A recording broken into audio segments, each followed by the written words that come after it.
Whenever possible, remove the part from your own vehicle first. Steps and tools may vary based on trim packages or modifications to the vehicle by previous owners.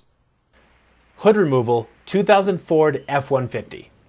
We needed a trim tool and a 10mm socket to remove the hood on this truck. Start by lifting the hood and support it if needed.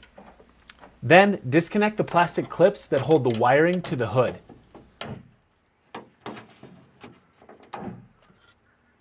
Also remove the washer hoses.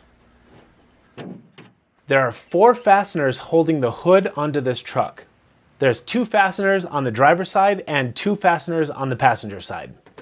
Remove the 4 fasteners. Removing a hood isn't difficult per se. The steps are simple, but having a helper around does make it easier to lift. And that's how you remove a hood from a 2000 Ford F-150.